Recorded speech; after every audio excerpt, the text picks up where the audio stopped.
Yes, Navami, ഇതാ ബോബി ചെമ്മണ്ണൂരിന്റെ അനുകരിച്ചുകൊണ്ടുള്ള ആളുകൾ, അദ്ദേഹത്തിന്റെ വസ്ത്രവിധാനം, അദ്ദേഹത്തിന്റെ ശരീരഭാഷ എല്ലാം പിന്തുടരുന്ന ആളുകൾ അടക്കമാണിപ്പോൾ കാത്തു നിൽക്കുന്നത്.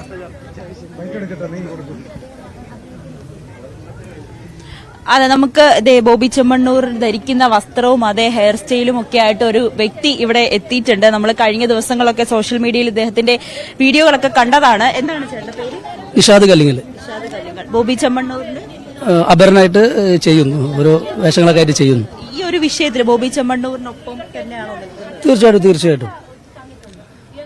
ഇതിപ്പോ എന്താ പറയാ, ദ്വയാർത്ഥത്തിന്റെ പേരിലാണല്ലോ ഇപ്പോൾ അറസ്റ്റ് രേഖപ്പെടുത്തിയിട്ടുള്ളത്.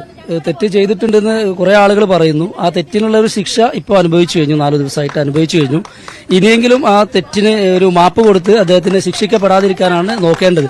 കാരണം പുള്ളി കളി ചിരി എന്നുള്ള രീതിയിലാണ് ഇതൊക്കെ പറഞ്ഞിട്ടുള്ളത്, ഒരു എൻജോയ്മെന്റ് രീതിയിലാണ് ഇതൊക്കെ പറഞ്ഞിട്ടുള്ളത്. ഇത് ഇത്രത്തോളം ആവും എന്ന് അപമാനിക്കുന്നതാണോ എൻജോയ്മെന്റ്? അത് അപമാനിക്കുന്നത്. നിങ്ങളപ്പോ ദ്വയാർത്ഥത്തിൽ ചിന്തിച്ചു കോടതിയെ പറയുന്നത് എന്താ വെച്ചാൽ, അത്രയും ആളുകൾ ഇത്തരത്തിലുള്ള കമന്റുകൾ ഒരുപാട് വന്നല്ലോ.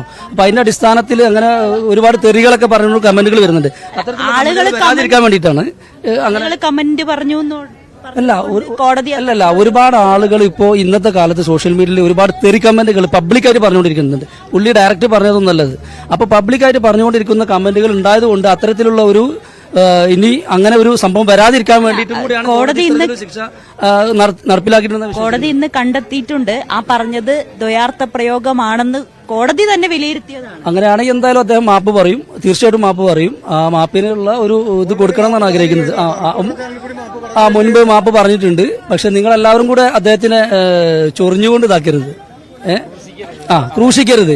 ഒരു ചെറിയൊരു തെറ്റാണ് അദ്ദേഹം ചെയ്തിട്ടുള്ളത്. വലിയൊരു തെറ്റെന്നൊന്നും പറയാൻ പറ്റില്ല. അത് പബ്ലിക്കായിട്ട് ഡയറക്റ്റായിട്ട് അങ്ങനെ ഒരു അർത്ഥത്തിൽ അല്ല, ഒരു വാക്കിൽ എത്രത്തോളം അർത്ഥങ്ങളുണ്ട്. ഒരു ഇംഗ്ലീഷ് വേർഡ് ആയാലും ഒരു അറബി വേർഡ് ആയാലും ഒരുപാട് അർത്ഥങ്ങളില്ലേ. ആ അർത്ഥത്തിൽ മനസ്സിലാക്കി നിങ്ങൾ നെഗറ്റീവ് മാത്രം ചിന്തിക്കല്ലേ. ഇപ്പൊ നിങ്ങളെല്ലാവരും നല്ലവരും, ഈ ബോബി മാത്രം മോശക്കാരനാണെന്ന് നിങ്ങൾ ചിന്തിച്ചു വരുന്നത്. കേരളത്തിലെ എല്ലാവരും നല്ലവരാവില്ലേ? അപ്പോൾ കുർബാനൊക്കെ ചൊല്ലി നല്ല രീതിയിൽ 5 വക്ത് നിസ്കരിച്ച് നടക്കുന്ന ആൾക്കാരാ ഇവിടെയുള്ള എല്ലാവരും. അങ്ങനെ ചിന്തിക്കരുത്. അദ്ദേഹത്തിന് ഒരു തെറ്റ് പറ്റി അതിന് ഒരു സൊല്യൂഷൻ കൊടുക്കണം, അത്ര മാത്രം പറയാനുള്ളൂ.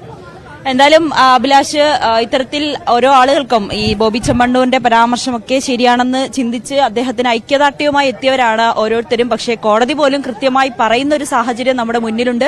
ബോബി ചെമ്മണ്ണൂർ നടത്തിയത് അതൊരു ദ്വയാർത്ഥ പ്രയോഗം തന്നെയാണ്.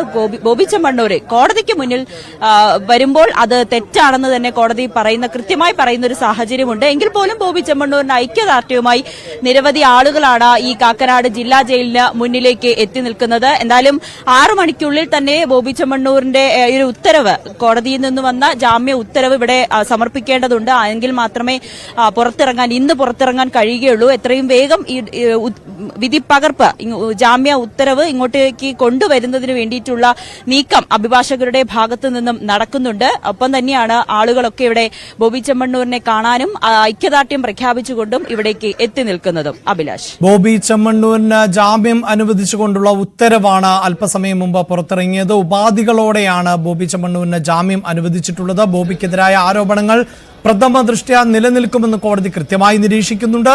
ഒരു സ്ത്രീയെയും വസ്ത്രധാരണത്തിന്റെ പേരിൽ വിലയിരുത്തേണ്ടതില്ല എന്ന് ഈ ജാമ്യ ഉത്തരവിൽ പരാമർശിക്കുന്നുണ്ട്. ദ്വയാർത്ഥ പ്രയോഗം നടത്തിയെന്നത് ഏത് മലയാളിക്കും ബോധ്യപ്പെടുന്നതാണ് എന്ന് കോടതി പറയുന്നുണ്ട്. ഒപ്പം തുടർന്നുള്ള അന്വേഷണത്തിൽ കൃത്യമായി ബോബി ചെമ്മണ്ണൂർ സഹകരിക്കണം, അന്വേഷണ ഉദ്യോഗസ്ഥർ ആവശ്യപ്പെടുമ്പോൾ അന്വേഷണ സംഘത്തിന് മുന്നിൽ ഹാജരാകണം എന്നത് അടക്കമുള്ള നിർദ്ദേശങ്ങളോട് കൂടിയാണ് ഇപ്പോൾ ഇങ്ങനെ ഒരു ജാമ്യം അനുവദിച്ചിട്ടുള്ളത്. മാത്രവുമല്ല, പോലീസ് കസ്റ്റഡി അപേക്ഷ നൽകിയിട്ടില്ല, കസ്റ്റഡിയിൽ ആവശ്യപ്പെട്ടിട്ടില്ല എന്നതും കോടതി നേരത്തെ തന്നെ വാക്കാൽ പരാമർശിച്ച പശ്ചാത്തലമുണ്ട്. എന്തുകൊണ്ടാണ് പോലീസ് കസ്റ്റഡി അപേക്ഷ നൽകാതിരുന്നത് എന്നുള്ളതാണ്.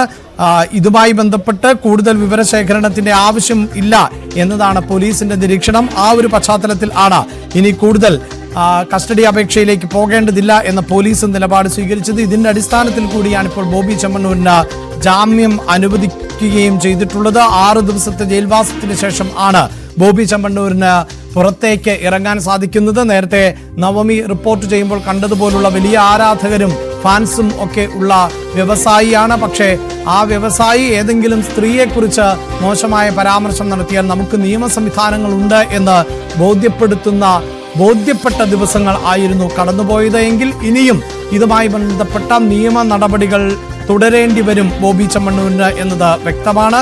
പ്രത്യേകിച്ച് ഈ ജാമ്യ ഉത്തരവിൽ തന്നെ കോടതി വളരെ വ്യക്തമായി പറയുന്നുണ്ട് ദ്വയാർത്ഥ പ്രയോഗങ്ങൾ ആണ് നടത്തിയിട്ടുള്ളത് എന്നത്. നേരത്തെ ഫാൻസ് അസോസിയേഷന്റെ ഒക്കെ ആളുകൾക്ക് അതൊന്നും ബുദ്ധിമുട്ടുണ്ടാക്കുന്ന ഒന്നല്ല എങ്കിലും ഒരു വ്യക്തിയെ സംബന്ധിച്ചിടത്തോളം അയാളുടെ ശരീരത്തെക്കുറിച്ച് അത് സ്ത്രീയോ പുരുഷനോ ആരുമായിക്കൊള്ളട്ടെ ഇത്തരത്തിൽ പരാമർശങ്ങൾ നടത്തുക, അധിക്ഷേപിക്കുക എന്നത് ചോദ്യം ചെയ്യപ്പെടേണ്ട ഒന്ന് തന്നെയാണ്. ആ വ്യക്തിക്ക് അത് ബുദ്ധിമുട്ടുണ്ടാക്കുന്നുവെങ്കിൽ ആ നിമിഷം അവസാനിപ്പിക്കേണ്ട ഒന്ന് തന്നെയാണ്. പക്ഷേ തുടർച്ചയായി സമൂഹ മാധ്യമങ്ങളിലൂടെ ഈ വിഷയത്തെ ഉയർത്തിക്കൊണ്ടുവരികയും അങ്ങനെ തുടർച്ചയായി അധിക്ഷേപിക്കുകയും ചെയ്യുന്ന സാഹചര്യമുണ്ടാകുന്നു.